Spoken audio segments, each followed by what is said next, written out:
Au nom du Père et du Fils et du Saint-Esprit, ainsi soit-il. Shalom, bien-aimés frères et sœurs dans le Seigneur. Nous sommes aujourd'hui le mardi 19 janvier 2021 et nous méditons l'évangile de Jésus-Christ selon saint Marc, chapitre 2, versets 23 à 28.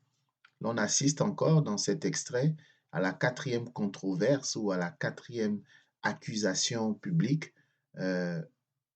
opérée, guidée, dirigée par les pharisiens à l'endroit de Jésus-Christ. Cette fois-ci, il accuse lui, ses disciples et lui, d'avoir mangé des épis, d'avoir arraché des épis dans des champs de blé qu'ils traversaient durant la journée du sabbat. On sait que la journée du sabbat est une journée consacrée au Seigneur.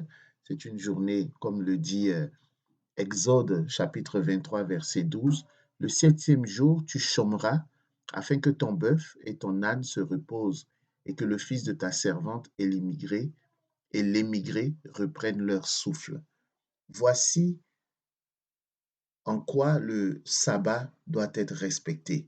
Bien-aimés frères et sœurs, mais les pharisiens citent ou interpellent Jésus, l'accusent de violation de la loi du repos sabbatique, mais en réalité, ils s'écartent de l'intention. Jésus nous, nous exhorte à regarder surtout l'intention de la loi et non la lettre.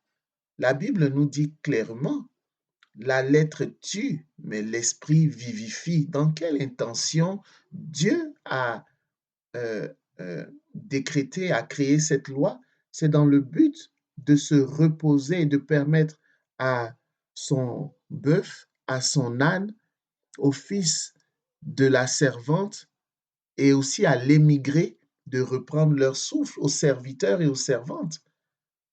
C'est en cela que le sabbat a été créé. Mais les pharisiens accusent Jésus en disant qu'il mange avec ses disciples, ils arrachent des épis de blé le jour du sabbat. Donc, elle est, il y a de la malice.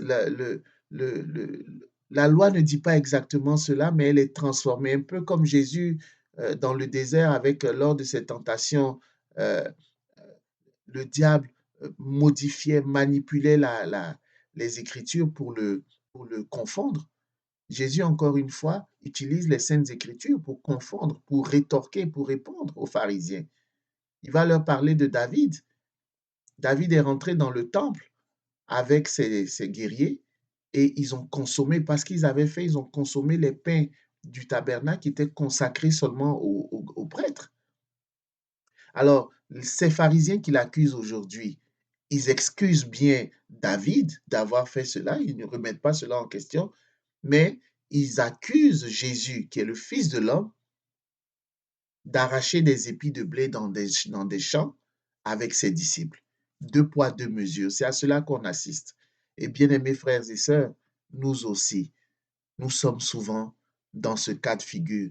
Nous appliquons deux poids, deux mesures, dépendamment des situations. Il y a des gens que nous accusons, il y a d'autres personnes que nous excusons pour le même type d'action posée.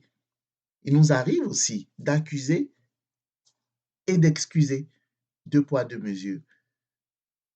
Mais le plus important, c'est de ne pas accuser pour détruire, pour condamner, mais c'est d'excuser, bien-aimés frères et sœurs, excuser, excuser. Et l'une des leçons aussi que cet évangile nous enseigne est de penser surtout à l'esprit de la loi, l'intention dans laquelle la loi a été écrite. C'est cela le plus important parce que la lettre tue, mais l'esprit vivifie. Lorsqu'on se contente, on se focalise uniquement sur la lettre, on devient légaliste. La loi, rien que la loi, et on ne voit plus les besoins fondamentaux, les besoins vitaux des personnes qui sont autour de nous. La loi devient plus importante que des personnes. Pourtant, c'est l'inverse et c'est ce que Jésus nous dit. L'homme, le sabbat a été fait pour l'homme et non l'homme pour le sabbat. En d'autres termes, la loi a été faite pour l'homme et non l'homme pour la loi. C'est cela qu'il faut comprendre.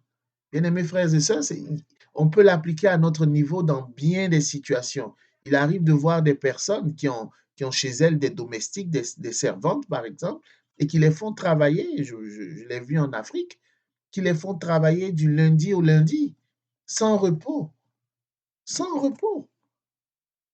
Ces choses-là doivent cesser. Le respect de la loi du repos sabbatique, selon Exode 23, 12, je le répète, le septième jour, tu chômeras afin que ton bœuf et ton âne se reposent et que le fils de ta servante et l'émigré reprennent leur souffle. Permets à ceux qui sont autour de toi de reprendre leur souffle. Si tu es un superviseur, si tu es en position d'autorité, si tu es un patron, une patronne qui a des gens à son service, permets-leur de reprendre leur souffle. C'est important. Que la paix et la grâce de notre Seigneur soient ton partage, au nom du Père et du Fils et du Saint-Esprit. Ainsi soit-il.